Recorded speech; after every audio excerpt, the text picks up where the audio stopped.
Bismillahirrahmanirrahim. Assalamualaikum warahmatullahi wabarakatuh. Bersua dalam berita perdana malam ini, saya Syafal Bakrin Haji Suhaili. Dan saya Rufizah Haji Mahmud. Berita-berita utama malam ini.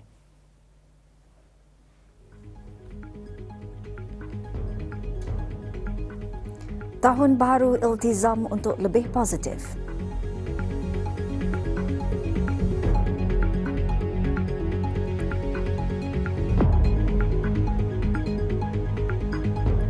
Sepanjang Disember lalu, Pos Kawalan Sempadan Brunei Malaysia sibuk dengan deretan panjang kenderaan.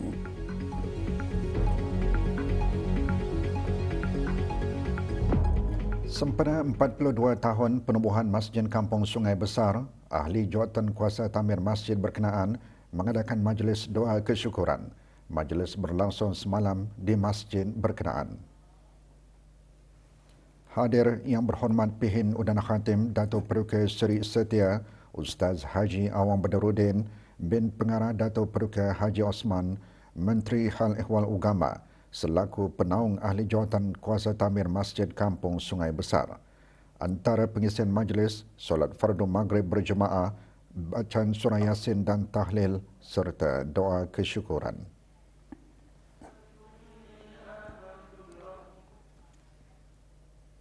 Tahun baru membawa 1000 harapan dan azam buat masyarakat. Pelbagai tekad dizahirkan demi perubahan ke arah kehidupan yang lebih baik. Menjelang tahun baru, ramai mengambil kesempatan menetapkan azam sebagai dorongan untuk memperbaiki diri. Umat Islam digalakkan untuk tidak sekadar meraihkan pertambahan angka tahun, sebaliknya menjadikan ia sebagai ruang untuk bermuhasabah diri dan memperbaiki kehidupan. Laporannya bersama Nadirah Haji Umar.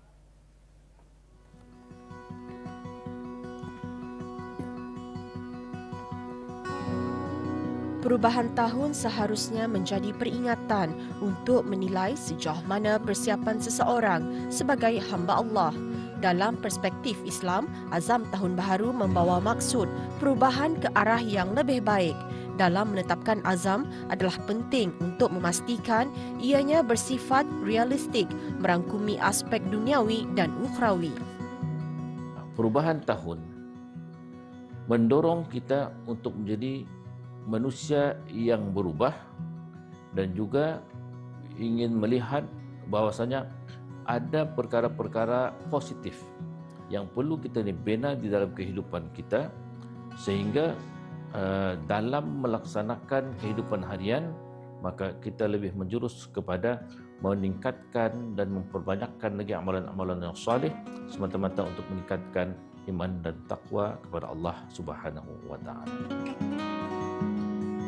Azam tahun baharu juga merupakan satu komitmen yang disertai dengan usaha, perancangan dan kebergantungan kepada Allah Subhanahu wa taala agar setiap perubahan yang dilakukan membawa peningkatan iman, takwa dan kualiti kehidupan secara menyeluruh.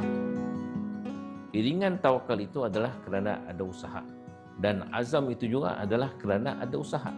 Kalau tidak ada usaha maka itu bukanlah dikatakan sebagai azam, tapi ia dipanggil angan-angan.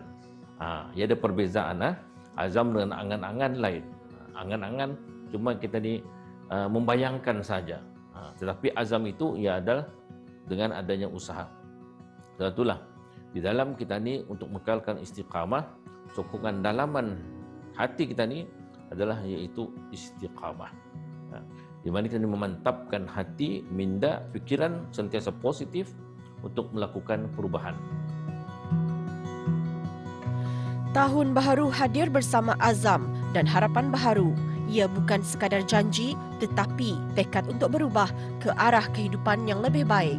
Semoga tahun ini membawa kejayaan, kesejahteraan dan sinar baharu buat kita semua. Nadirah Haji Umar melaporkan untuk Berita RTB.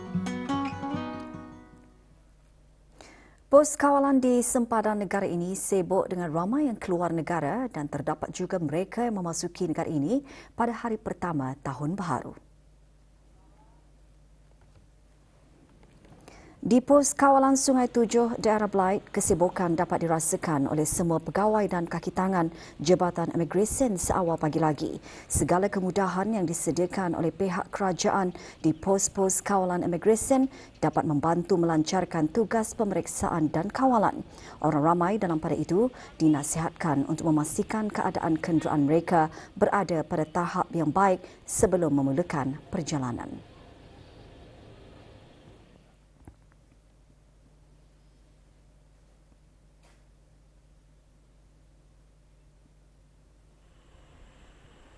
Kesibukan sama juga didapati di pos kawalan Labu daerah Temburong. Sepanjang bulan Disember lalu hingga awal tahun baru ini, ribuan orang dilaporkan merentasi sempadan sekaligus menjadikan tugas pegawai dan kaki tangan Jabatan Imigresen dan Pendaftaran Kebangsaan lebih mencabar dalam memastikan kelancaran serta keselamatan pergerakan orang ramai.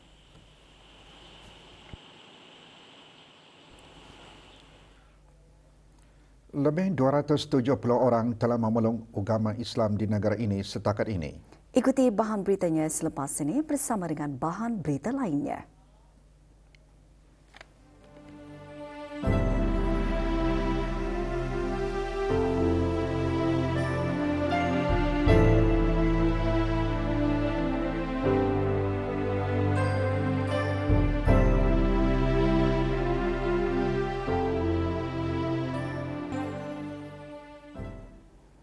Sepasang suami isteri puak dusun telah memilih agama Islam sebagai pegangan hidup dengan melafazkan 2 kalimah syahadah pada majlis pengislaman yang diadakan pagi tadi.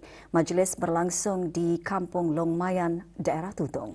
Jumlah keramaian orang yang memeluk agama Islam di negara Brunei Darussalam setakat ini ialah 274 orang. Daripada jumlah tersebut, 70 orang adalah dari daerah Tutong. Hadir Yang Berhormat Haji Muhammad Daniel alias Tekpin bin Yakum, Ahli Majlis Mesyuarat Negara, Abang Zaman bin Yala dan Dayang Niat binti Igong, kini dikenali dengan nama Islam, Abang Muhammad Zaman bin Abdullah Yala dan Dayang Nur Al-Niyah Husna binti Abdullah Igong.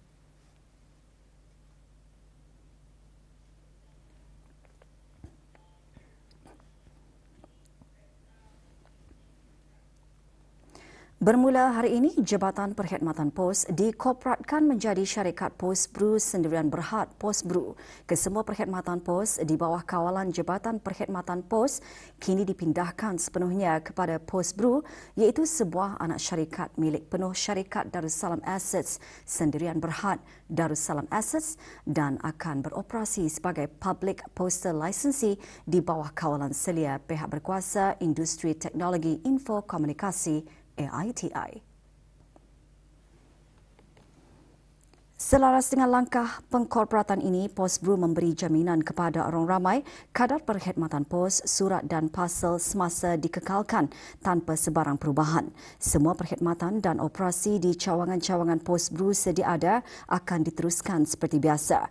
Perkhidmatan sedia ada dan urusan harian dengan orang ramai tidak akan terjejas dan proses revitalisasi kesemua cawangan Pos Bru yang merangkumi penjenamaan semula serta penambahbaikan reka bentuk dalaman akan dilaksanakan secara berperingkat bagi memastikan operasi harian tetap berjalan lancar serta menjamin peralihan yang efisien tanpa sebarang gangguan besar kepada pelanggan dan penyewa.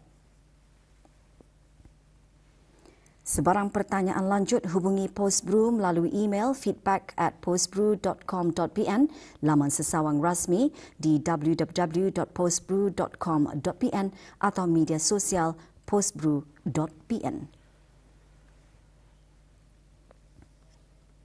Majlis Perundingan Mukim Serasa menganjurkan acara Sukan Riadah Silaturahim Pesta Pantai Mukim Serasa sebagai memenuhi aktiviti masa lapang di Hari Kelepasan Awam.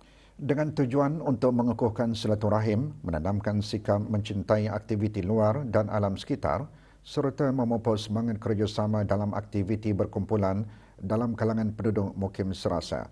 Acara tersebut berlangsung pagi tadi di Pantai Muara. Perasmiannya disempurnakan oleh Awang Haji Amirul Hafizin bin Haji Muhammad, pemangku pegawai daerah Brunei dan Muara. Pengisian acara termasuk kempen kebersihan dan sukan. juga diadakan pembukaan sukan tahunan Mukim Serasa yang diharap menjadi pencetus kepada pelbagai aktiviti sukan yang lebih tersusun dan bermanfaat.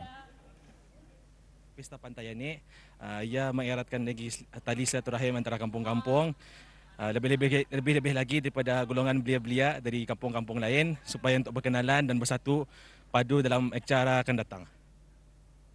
Pesta Pantai ini adalah satu acara yang positif, bagus untuk menyatukan masyarakat di bawah Mukim Serasa. Mengadakan Pesta Pantai ini ada lebih baiklah mempertemukan antara kampung dalam satu mukim untuk membuat silaturahim. Pantai Siandang Jerudong bukan lagi sekadar tempat beriadah pada waktu siang, malah semakin meriah pada waktu malam dengan pelbagai jualan dan aktiviti santai yang menarik.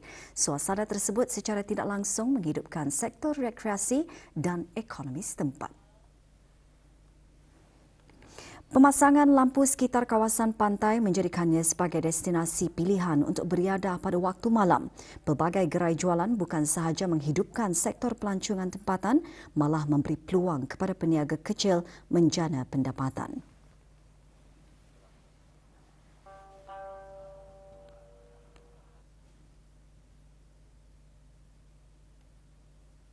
Mukim Jerudong mengadakan aktiviti sampai jam pukul 10 malam. Lagipun balik baru pertama kali saya berniaga lah. Bersyukur alhamdulillah kalau boleh akan datang tahun depan insyaAllah diadakan lagi lah sempena menyambut tahun baru ini. Jadi aku berjual burger dan roti john yang nama bisnesku sendiri itu Classic Burger. Terima kasih juga kepada Ketua Kampung kerana membagi peluang kepada kami peniaga-peniaga di sini.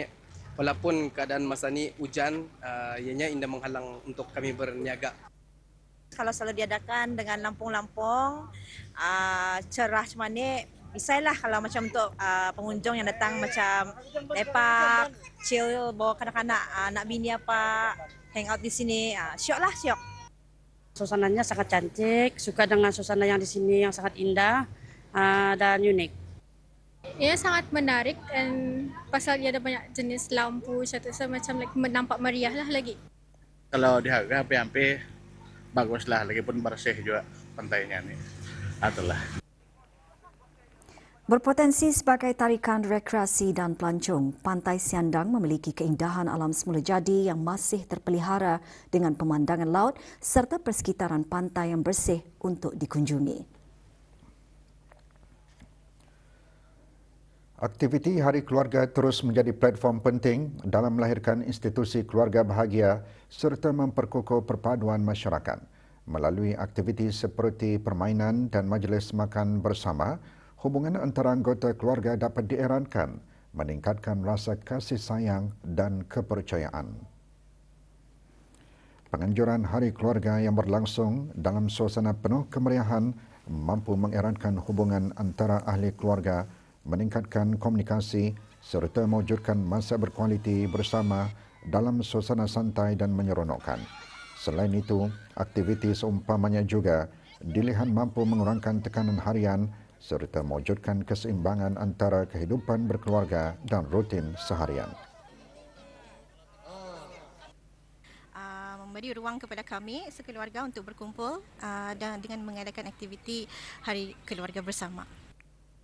Selain mengeratkan hubungan silaturahim, ianya juga bersifat sebagai kolaborasi bagi menyatukan perpaduan, keharmonian, kerjasama di antara kami sekeluarga.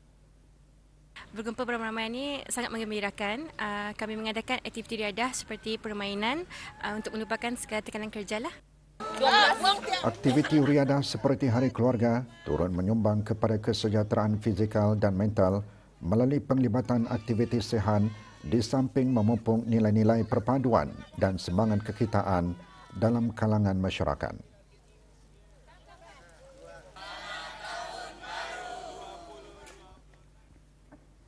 Para pemilik tanah yang berdaftar bertanggungjawab untuk sentiasa menjelaskan bayaran cukai tanah setiap tahun seperti mana yang terkandung di dalam Kanun Tanah Penggal 40. Para pemilik tanah juga dikehendaki untuk menjelaskan sebarang tunggakan cukai tahunan tanah mereka jika ada. Peringatan itu dikeluarkan oleh Jabatan Tanah.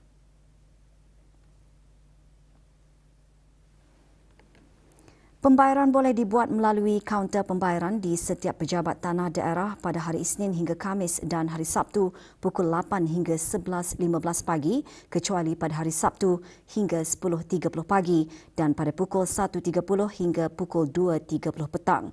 Pembayaran menggunakan cek hanya dapat diterima pada waktu pagi. Pembayaran juga boleh dibuat secara dalam talian melalui aplikasi BIBD Mobile. Bagi pemegang tanah lesen tumpang sementara LTS, pembayaran lesen tahunan hanya boleh dibuat di kaunter pembayaran di setiap pejabat tanah daerah. Maklumat lanjut untuk mengetahui jumlah tunggakan dan tata cara membuat pembayaran melalui BIBD, layari laman sesawang Jabatan Tanah atau Instagram rasmi Jabatan @jabatantanah.pn. Jabatan Kerja Raya memaklumkan orang ramai mengenai tekanan air rendah dan bekalan air terjejas di beberapa kawasan di daerah Brunei dan Muara.